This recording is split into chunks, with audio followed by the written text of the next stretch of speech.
Alright folks, this is Acid Roots. Welcome to part 4 of Let's Play Mystic Quest. So, yes, that's right. I went back, I leveled up Jones a bit, just because I felt like he was kind of behind. I did a couple battlefields back in the forest area, and the thing about it is, I could have filmed that, but it was pretty monotonous. I mean, I'm going to try to do fighting, but you're basically going to see most of the fighting in this project in the dungeons. That's where it goes. I just feel like the battlefields don't really contribute to anything. They don't really progress the storyline. They're just basically there to get your characters stronger.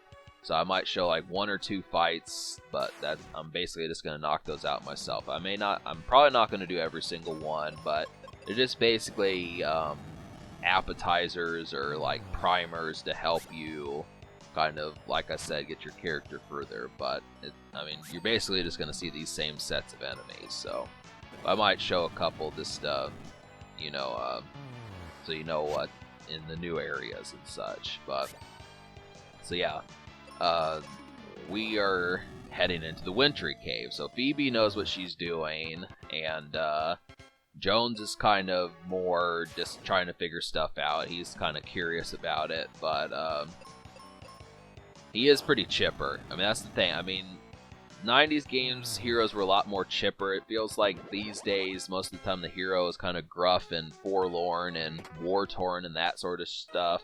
But this hero, I mean, he was wet behind the ears and was eager to do stuff. And it's almost like we kind of missed that. It was different. I mean, it was a different kind of pace, just how gaming kind of changed. But it's just interesting. I mean, it almost makes this game childish, but I feel like this has enough. I mean, if you can ignore, like, the kind of chipper attitude, you'll notice that it is a pretty depthy game for what it is. So that's the thing. It's one of the better games for the Super Nintendo. But yeah, I like kind of how it goes. It's even paced, you know.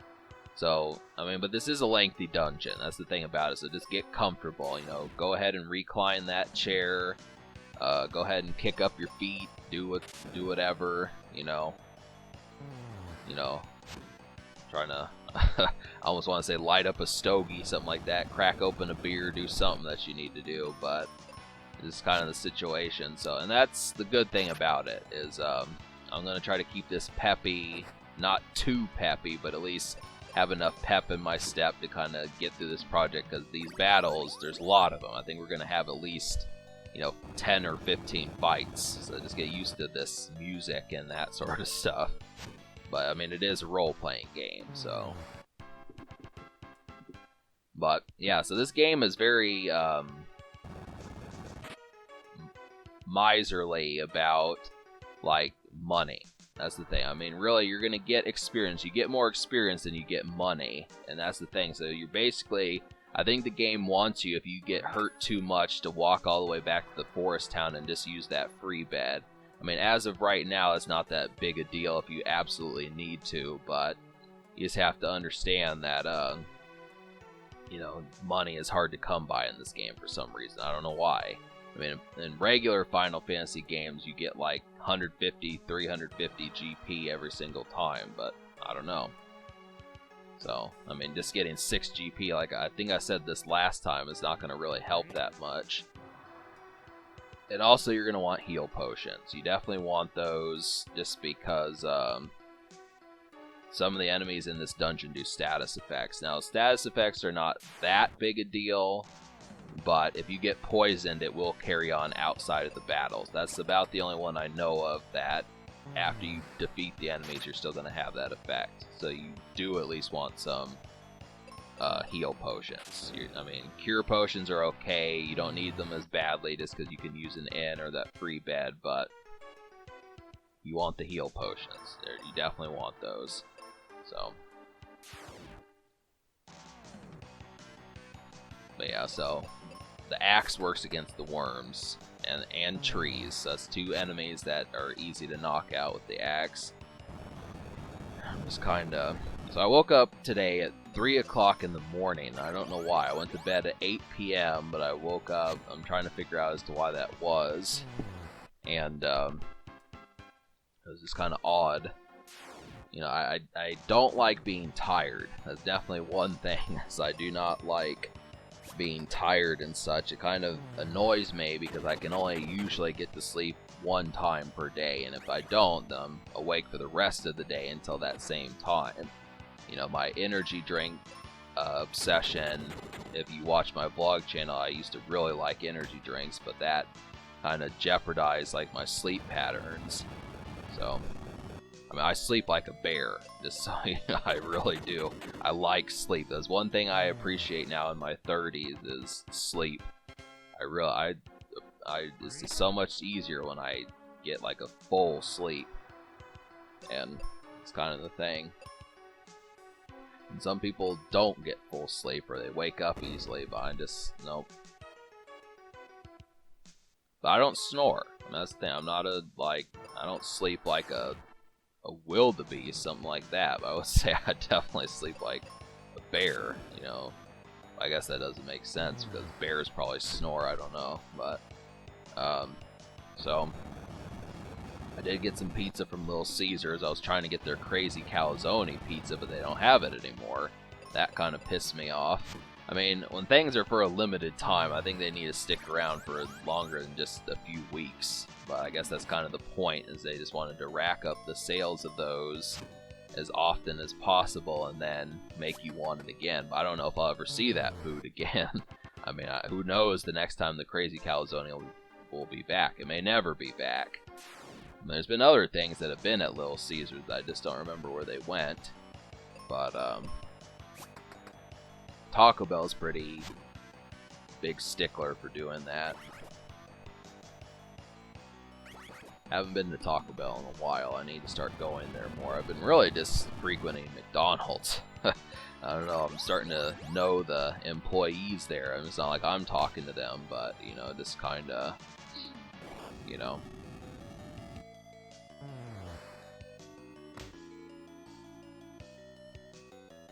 Yeah, it's McDonald's, Mickey D's. So,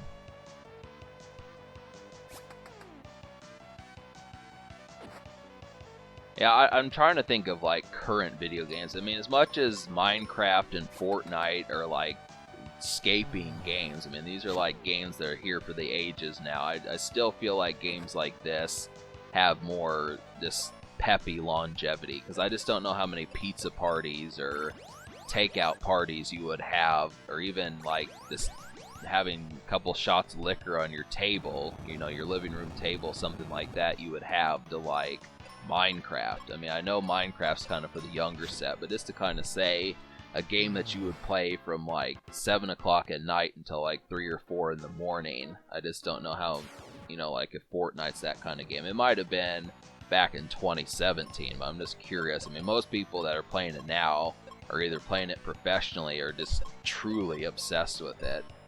I mean, there were games like Halo that I found like that were just that good, but even those games burnt out. I mean, these games now, they just last. I mean, this is like a game for the decade, not just a game for like a year or two. This kind of, but I do feel like this project here is just an easy. This isn't. You can easily lose a weekend to this, and then depending upon how often or how much you're watching, you could probably lose like a whole week or two. Which is just kind of the thing. It's intended that way. I look at myself in a similarity to Adult Swim. The Adult Swim that has shows like Aqua Teen Hunger Force and I guess Rick and Morty, those type shows, Futurama, that sort of stuff. It's good, you know. I mean, I'm starting. I mean, I'm getting past the age set for some of that, but it's still good for like a once in a while kind of thing. But it's just interesting. I just need to come out with like some clever music and some techno music to kind of play in the intro and outro, and I'd be set. Perfect 2 o'clock in the morning type shit, you know. I really wish that they would come out with a TikTok app for Xbox. I mean, that's one thing. I mean, TikTok is okay. It has some good stuff on there. You can get lost in there for a while, but I really don't like being on my phone that much. That's the thing about it. I mean, some people are like, what the fuck? You don't like your phone? But it's like, I mean, I do appreciate the concept of home entertainment. I mean, not everything has to be mobile. And that's just kind of the thing. I mean, you look at it, Instagram's kind of the same way.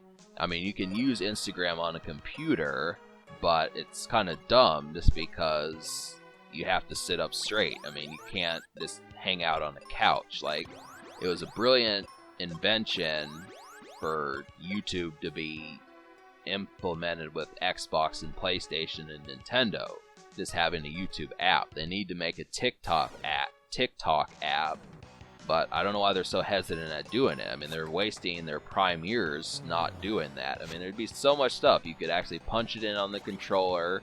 You could watch, like, 50, 75, 150 thick girls,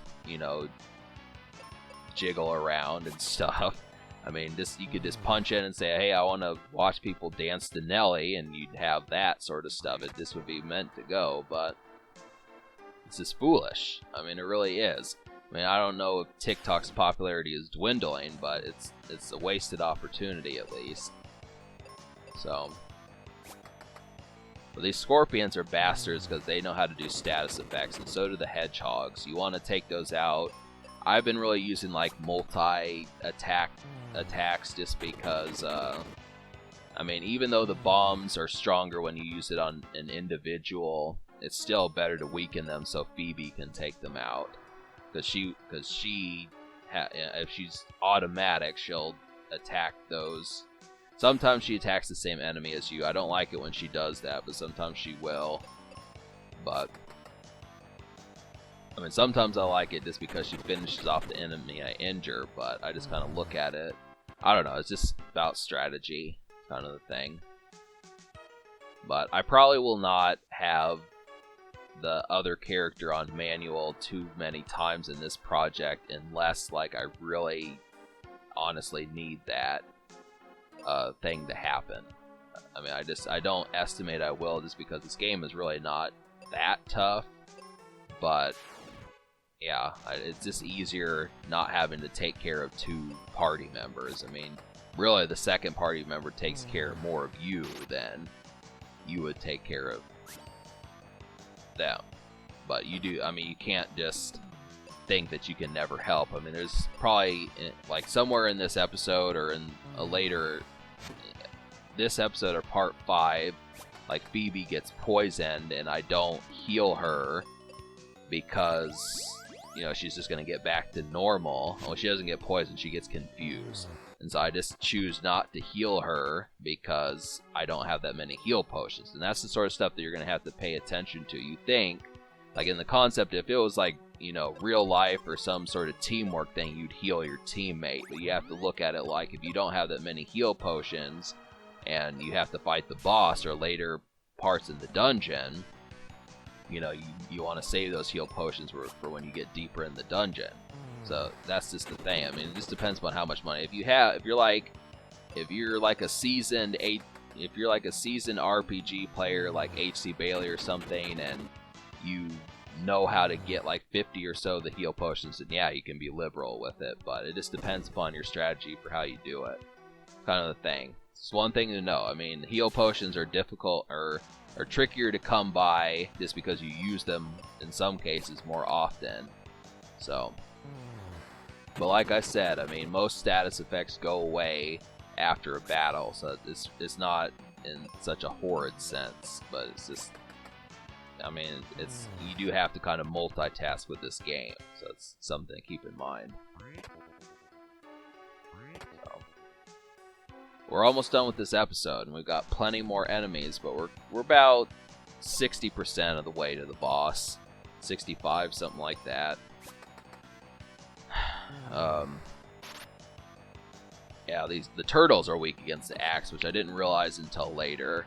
I mean, it makes sense, but then you would think with their shell that wouldn't kind of happen, but I'm not going to argue.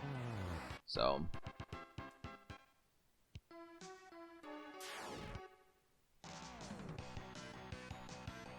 alright, so, yeah, we only have a few more seconds left, so I'm going to say subscribe for more fun. Thanks for watching. Have a wonderful night, and I'll see you in part 3.